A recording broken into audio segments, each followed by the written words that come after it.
अब इस प्रोग्राम को आगे बढ़ाते हुए बग़ैर किसी तमहीदी कलिमात के, बग़ैर कोई तारुफ़ पेश किए हुए जनाब शाहिद सिद्दीकी साहब को मैं दावत देना चाहूँगा, क्योंकि आप सब जानते हैं कि एक ऐसा नाम है जो उर्दू सहाफ़त की अगर बात की जाए तो शायद आपके बग़ैर मुकम्मल नहीं हो सकता। जनाब शाहिद सिद्दीकी साहब, माइक पर।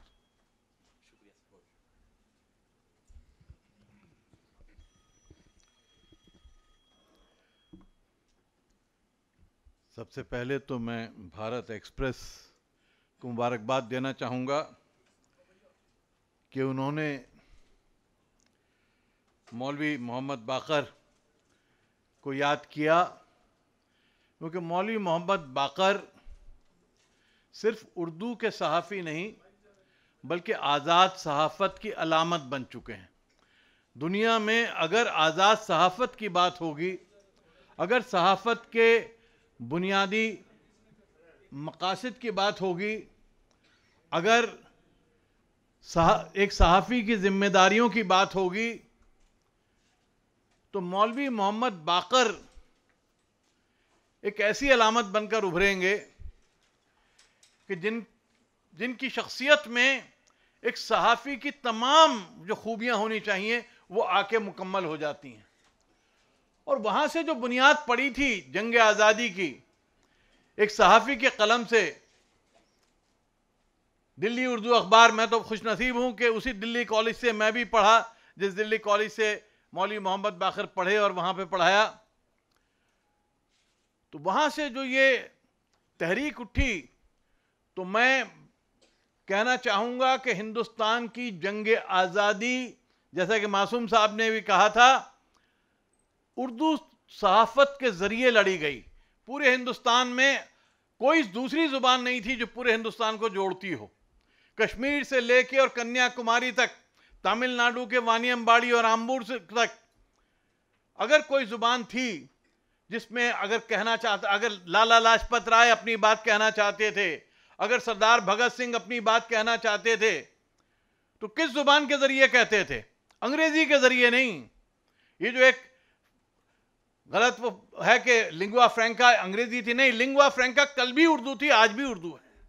और उसके ज़रिए जंग आज़ादी की तहरीक बनी, पनपी, आगे बढ़ी, और नतीजा हुआ कि हिंदुस्तान के में को सबको मुत्तहिद किया। और यही वजह थी कि मौलाना अबुल कलाम आज़ाद का अल हिलाल वल बलाग, या मौलाना मोहम्मद अली जौहर का कामरेड, और दूसरे अखबार जो निकले उर्दू के, उन्होंने जंग आज़ादी के अंदर एक जोश और जज्बा भरा। क्योंकि अंग्रेज़ी जो थी, माफ़ फरमाएं, अंग्रेज़ी के सहाफ़ी चाटुकार थे कल भी और आज भी। वो कल भी हुकूमत वक्त की गोद में थे, आज भी हैं। ये उर्दू सहाफ़ी था कि जो लड़ाई लड़ा था। और ये मौलवी मोहम्मद बाकर ने जो बुनियाद रखी थी अपने खून से, अपने लहू से, ये उसका नतीजा थी। इस पे मौलवी मोहम्मद बाकर के बारे में तो आप लोगों ने सबने सुन लिया, देखा, और मासूम साहब ने बहुत तफसील से रोशनी डाली उनकी ज़िंदगी पर। लेकिन मैं ये कहूँगा कि आज़ाद हिंदुस्तान में भी उर्दू के सहाफ़ियों का ज़बरदस्त किरदार है हिंदुस्तान को बनाने में, हिंदुस्तान की तामीर में। आज़ादी के बाद भी उर्दू के सहाफ़ियों से ज़मानत तलब की गई। पहला उर्दू अखबार जिससे ज़मानत तलब की गई और अखबार बंद हुआ ज़मानत की वजह से, वो नई दुनिया अखबार था। मेरे वालिद हज़रत मौलाना अब्दुल वही सिद्दीकी, नई दुनिया से ज़मानत जब्त की गई, ज़मानत मांगी गई 20,000 रुपये, उस वक्त के 20,000 रुपये। घर का एक एक जेवर, एक एक सामान बिक गया, तब ज़मानत दी गई। और नई दुनिया बंद हुआ तो हिम्मत निकाला, हिम्मत बंद हुआ तो ताकत निकाला, बार बार, और जेल की सऊबतें एक के बाद एक बर्दाश्त की। मौलाना इसाक इल्मी साहब कानपुर के, उन्होंने जेलें काटी, टॉर्चर हुए, तकलीफ़ें उठाई। कलकत्ते के अखबारात ने जेलें काटी। आज़ादी के बाद सवाल ये था कि इस मुल्क में वाकई सेकुलरिज्म होगा, वाकई आज़ादी होगी, या अंग्रेज़ वाले कानून चलेंगे। इम्तहान था। हिंदुस्तान के आइन का इम्तहान था, हिंदुस्तान की जमहूरियत का इम्तहान था, हिंदुस्तान के सेकुलरिज्म का इम्तहान था, लेकिन ब्यूरोक्रेसी और निजाम पुराने दर्रे पे चल रहा था। इसे चैलेंज कौन करेगा? जब तक चैलेंज नहीं होगा पता कैसे लगेगा कि हाँ नए नए हालात में, नए हिंदुस्तान में नई आवाज मुमकिन है। इसको चैलेंज किसी दूसरे अखबार ने, किसी दूसरे जुबान ने नहीं किया, उर्दू अखबारात ने चैलेंज किया पहली बार और ये सवाल पूछा कि आजादी है या नहीं, वाकई आजादी वाकई है, सिर्फ कागज के ऊपर है। और ये आजादी की लड़ाई 1950 से 47 से शुरू हो गई उर्दू सहाफत के जरिए, क्योंकि उस वक्त जो हालात थे बहुत तकलीफदेह हालात थे। तो ये मत समझिए कि ये जंग जो है 15 अगस्त 1947 को खत्म हो गई, बंद हो गई, उसके बाद भी जारी थी, जारी है। और ये जंग उर्दू अखबारात ने लड़ी। उस वक्त फिरोज गांधी जो कि नेशनल हेरल्ड के एडिटर थे, उन्होंने पार्लियामेंट में सवाल उठाया कि ये पुराने ब्रिटिश कानून जिसके तहत महात्मा गांधी के अखबार को, मौलाना मोहम्मद अली जौहर के अखबार को, मौलाना आज़ाद के अखबार को बंद किया गया जमानत मांग के, ये कानून कब तक चलेगा? और जमानत का तरीका ये होता था, आप में से बहुत सौ को नहीं पता होगा, डिक्लेरेशन कैंसिल कर दिया जाता था। आपका डिक्लेरेशन कैंसिल हो गया, आप शाया नहीं कर सकते, जमानत जमा कराइए और फिर उसके बाद तो इसको कानून को बदलना होगा। तो एक प्राइवेट मेंबर्स बिल लाए जो कि फिरोज गांधी एक्ट कहलाता है, और पहली बार, उसके बाद ही शायद कोई प्राइवेट मेंबर बिल जो है पास नहीं हुआ, वो पास हुआ और ये हालात बदले। लेकिन ये लड़ाई किसने छेड़ी थी? अगर उर्दू के अखबारात उस वक्त, पहले अलजमियत, फिर नई दुनिया, फिर इनकलाब, इनकलाब तो बाद में आया है, कलकत्ते के अखबारात और आज़ाद हिंद और दूसरे, मुझे अब इस वक्त जहन में नाम नहीं आ रहा जी, अखबार मशरिक़ तो बहुत बाद में है, अच्छा बहरहाल जी जी, तो ब्लिट्स भी बाद में आया है। ये 60s और 70s के अखबार हैं। मैं 50s की बात कर रहा हूँ। 50s में मौलाना इसहाक संभली ख़ास तौर पे गिरफ्तार हुए, और क्योंकि उन्होंने चैलेंज किया हुकूमत वक्त को और सवाल उठाया कि सेकुलरिज्म का मतलब क्या है, बराबरी है या नहीं। जब फसादात हुए, फसादात के बारे में लिखा ईमानदारी से, और उन पे मुकदमे कायम कर दिए गए, उन्हें जेलों में डाल दिया गए। मेरे वालिद ही 70 बार जेल गए। मेरे घर पे, मैं तो उस वक्त बहुत छोटा था, लेकिन जो मैंने सुना देखा कि पुलिस जो है बल्ली मारान में, हवेली सामुद्दीन में, हमारे घर के ऊपर छतों से कूद के अंदर आती थी और एक एक तकिया, एक एक नालियां तक, नल के जो टोटियां हैं वो तक खोल ली जाती थी देखने के लिए कि इसमें क्या लगा हुआ है। और फाके तो आम थे। सहाफ़ी उस वक्त सिर्फ आज 1857 में फाके नहीं कर रहा था, उसके बाद भी उर्दू सहाफ़ियों ने बड़े पैमाने पे फाके किए हैं और तकलीफ़ें उठाई और जेलें काटी हैं। तो कोई कानून, मैं अपने घर की तो जानता हूं कि मेरे बड़े भाई अहमद मुस्तफ़ा राही साहब, खालिद मुस्तफ़ा सिद्दीकी साहब, सब जेल गए। DIR में, defence of India rules, Misa में कोई काला कानून ऐसा नहीं बना कि जिसमें हमारे ख़ानदान के लोग जेल नहीं गए। मुझे भी ये वो सादत हासिल हुई कि टाडा में जेल गया मैं सबसे पहले। और किस लिए गया कि उस वक्त के होम मिनिस्टर अरुण नेहरू साहब को और हमारे बड़े अजीज आरिफ मोहम्मद खान साहब को चैलेंज किया था मैंने, उनकी सियासत को चैलेंज किया था। तो ये उर्दू सहाफ़त की जो रिवायात थी, कभी भी हुकूमत वक्त के साथ नहीं चली उर्दू सहाफ़त। इसलिए मैं ये तस्करा करना चाहता हूं कि मौलवी मोहम्मद बाकर को याद करते करते आप इसके ऊपर भी तवज्जो दीजिए कि उर्दू सहाफ़त का क्या रोल है हिंदुस्तान को सही मानों में एक जमहूरियत बनाने में।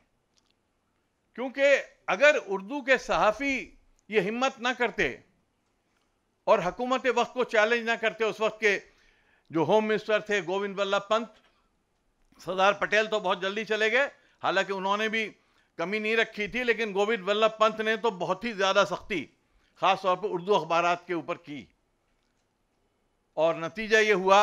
उसके बाद भी सिलसिला चलता रहा। तो आज कोई नया सिलसिला नहीं है, ये सिलसिला चलता रहा। हाँ, आज मैं कहता हूं, बहुत से लोग नाराज हो जाते हैं कि आज उर्दू सहाफत के लिए बहुत बेहतर वक्त है ये। इस वक्त में आप लोगों को जितने इश्तिहारात मिल रहे हैं, हम तो जानते नहीं थे उर्दू अखबार को इश्तिहार क्या चीज़ होती है। हमने तो कभी अखबार को इश्तिहार सरकारी या प्राइवेट मिलते नहीं देखे थे। उर्दू को बिल्कुल बाहर कर दिया गया था, उसका एक जद्दोजहद करनी पड़ी 70s में 80s में उर्दू अखबारात के लिए, और नतीजा ये हुआ कि आहिस्ता आहिस्ता उर्दू अखबारात को उनका मकाम मिला, इज़्ज़त मिली, और उर्दू अखबारात आज भी अपनी जद्दोजहद को जारी रखे हुए हैं। और अल्लाह का शुक्र है कि कंप्यूटर अपना लिया उर्दू अखबार वालों ने, नए फ़ॉन्ट आ गया, वरना जो पुरानी टेक्नोलॉजी थी उसका शिकार उर्दू सहाफ़त हो गई थी, आगे नहीं बढ़ पा रही थी। तो हम लोगों ने जद्दोजहद की। मुझे याद है राजीव गांधी वज़ीर आज़म थे, मैं उनके पास गया कि साहब हमारी जो न्यूज़ सर्विस है यूएनआई की, उसके लिए हमें जो है वो टेलीप्रिंटर बनवा दिया जाए।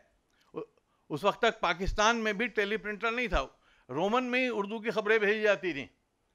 तो राजीव गांधी ने कहा कि टेलीप्रिंटर का क्या करोगे?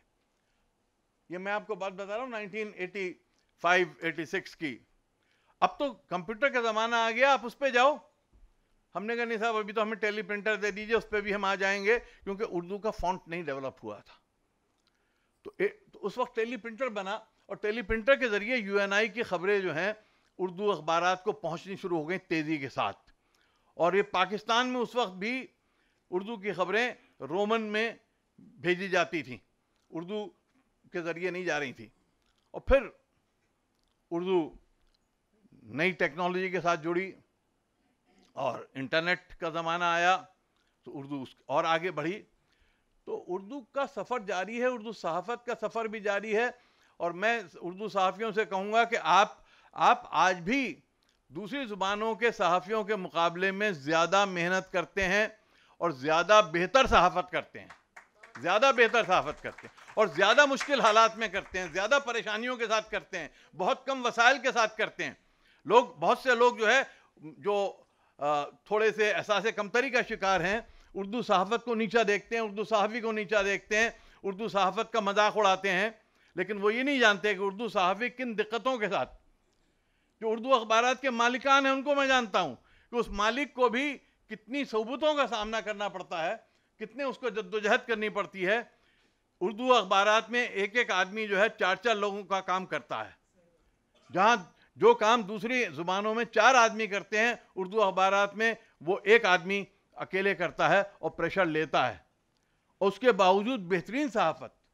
ये जो इल्ज़ाम है उर्दू सहाफ़त पे कि उर्दू सहाफ़त फ़िरका परस्ती फैलाती है, क़तन बेजा और गलत है।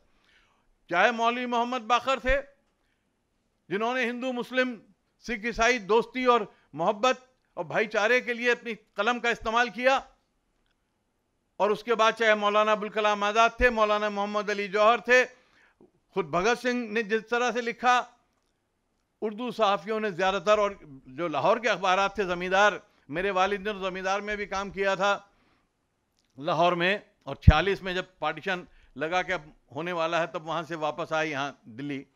तो लाहौर में बड़ी लड़ाई लड़ी गई उर्दू सहाफ़त की। मिलाप प्रताप, तेज और ज़मींदार, इन अखबारात में, और हिंदुस्तान पाकिस्तान की लड़ाई भी वहीं लड़ी गई। ये जो पार्टीशन की लड़ाई थी वहाँ पे, लेकिन ऐसा नहीं है कि मिलाप जैसे अखबारात थे कि जो एक तरफ थे, प्रताप था दूसरी तरफ था, टकराव था। ज़मींदार जो था वो उसका अलग अंदाज था। तो सारी लड़ाइयाँ जो हैं वो उर्दू सहाफ़त के ज़रिए लड़ी गई थी। और आज़ादी के बाद भी उर्दू अखबारात ने जो जुल्म और सितम था, जो पुलिस का ऑपरेशन था, जो फसादात में जो तकलीफ़ें थीं, उस पर लिखा ये फ़िरका परस्ती नहीं है। ये हकीकत बयान करना, सच्चाई को सामने लाना, चाहे वो भागलपुर का फसाद हो, चाहे वो हाशिमपुरा मलियाना मेरठ का फसाद हो, चाहे वो मुरादाबाद में ईदगाह के ऊपर कत्लेआम हो, या वो भिवंडी जलगांव का फसाद हो, या मुंबई का 93 का फसाद हो। इसके ऊपर अगर तस्वीरें दे रहे थे, तो असल रिपोर्टिंग ला रहे थे, सच्चाई सामने ला रहे थे, तो बहुत से लोग उसको फिरका परस्ती करार देते थे। मेरी निगाह में वो मुल्क के साथ वफादारी थी और इस मुल्क के साथ, समाज के साथ ईमानदारी थी, सहाफती ईमानदारी थी। क्योंकि अगर आप सच नहीं लिखते, अगर आप सच्चाइयां नहीं बयान करते और खौफजदा रहते हैं कि आपके ऊपर मुकदमे कायम हो जाएंगे, तो आप जो है सही मानों में सहाफ़ी नहीं है। उर्दू के सहाफ़ी तो हैं ही नहीं आप, और किसी ज़ुबान के हो सकते हैं।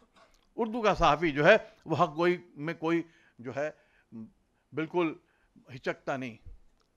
मुझे याद है कि मेरठ में जब फसाद हुआ, हाशिमपुरा मलियाना में, मई 1987, मैं सबसे पहले पहुंचने वाला था वहाँ पे।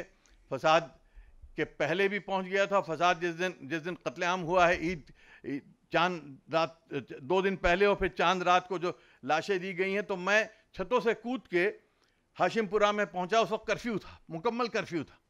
और मैंने जाके वहाँ पे पता लगा मुझे कि बच्चों को, लोगों को उनकी लाशें जो हैं, एक बुजुर्ग थे जो अंधे थे, दोनों मियाँ बीवी दोनों अंधे थे, बुढ़े। उनके 2 बच्चों की लाशें, उनको चांद रात को बुलाया गया कि आओ तुम्हें तोहफा देंगे, और उनके हवाले वो बच्चों की लाशें कर दी गई कि ये तोहफा है तुम्हारा चांद रात को। उनकी जब मैंने किस्से सुने और मैंने तस्वीरें ली, तो यहाँ पे आके मैंने सैयद शहाबुद्दीन साहब थे उनको दी, चंद्रशेखर जी थे उन तक पहुँचा, और लोगों तक पहुँचाई। कुलदीप नैयर साहब को मैंने दी। MJ अकबर साहब उस वक्त संडे निकाल रहे थे, उनको मैंने दी तस्वीरें और चीज़ें। MJ अकबर साहब को फिर लेके भी मैं गया ऊपर से, हमने वो सब अखबारात ने छापी। मैंने नहीं छापी, नहीं दुनिया में, क्योंकि मैं छापता तो आप कहते, आप ही लोग बहुत से कहते हैं तो फिरका परस्ती फैला रहे हैं। मैंने कहा आप छापिए, आपका छापा जो है वो क्रेडिबल होगा। मैंने अपनी चीज़ें उनको दी, लेकिन मज़ेदार बात यह है कि मुकदमा उनमें से किसी पे नहीं बना, मुकदमा मेरे ऊपर ही बना, जबकि मैंने ट्रांसलेशन करके छापा, अपनी ही रिपोर्ट उनको दे के उसका ट्रांसलेशन छापा। तो क्या है कि उर्दू सहाफ़त पे आपकी जिम्मेदारी सिर्फ, और मैंने इसीलिए हमेशा ही समझा है कि उर्दू सहाफ़त की जिम्मेदारी, एक बात और मैं अहम बता दूं आपको, क्योंकि सहाफ़ी बड़ी तादाद में बैठे हैं इसलिए मैं कह रहा हूं ये सब बातें, कि आज़ादी के बाद हिंदुस्तानी जो मुसलमान था बेयारो मददगार रह गया था। पढ़ा लिखा तालीम याफ्ता तबका या तो माइग्रेट कर गया था, जो सरकारी अफसर थे, जो आर्मी में थे, दूसरी मुलाजमतों में थे, वो एक झटके में सब यहाँ से चले गए थे। और यह जो बाकी बचे थे वो इतने खौफजदा थे कि वो अपना सेकुलरिज्म साबित करने के चक्कर में मुसलमान का नाम लेते भी खौफजदा होते थे, शर्म महसूस करते थे उर्दू की बात करते हुए, उर्दू का अखबार हाथ में लेते हुए। उस वक्त और कोई सियासी जमात नहीं थी। आप लोगों को शायद पता नहीं होगा, मुस्लिम लीग खत्म हो चुकी थी, चली गई थी। जमात इस्लामी नहीं उस वक्त बनी थी यहाँ पर, और जमीयत उलमा ने फैसला कर लिया था, अपने को सियासत से दूर कर लिया था, बिल्कुल ख़त्म कर दिया था। कुछ इस पे अलजमियत अखबार ने लिखना बंद कर दिया था इसके ऊपर। तो कोई क़यादत करने वाला नहीं था। उस वक्त में उर्दू सहाफ़त ने हिंदुस्तानी मुसलमानों को क़यादत दी है, उनकी आवाज़ बुलंद करके, उनके अंदर हौसला पैदा करके, जज्बा पैदा करके कि कोई घबराने की बात नहीं, ये हिंदुस्तान तुम्हारा है, इस हिंदुस्तान में तुम्हारा मुस्तकबिल है और मुस्तकबिल तुम्हारा बनेगा। और तुम्हारे कलम से, अपने कलम से उन्होंने वो जद्दोजहद की थी। तो क़यादत का रोल भी उर्दू सहाफ़त ने किया है, सिर्फ सहाफ़त का नहीं, क़यादत का भी किया। और इसलिए उर्दू सहाफ़ियों पर जिम्मेदारी हुई कि तालीम के मैदान में भी बेदार करें कौम को, दीनी मामलात में भी, समाजी तहरीकें भी उर्दू सहाफ़त के ज़रिए हुई।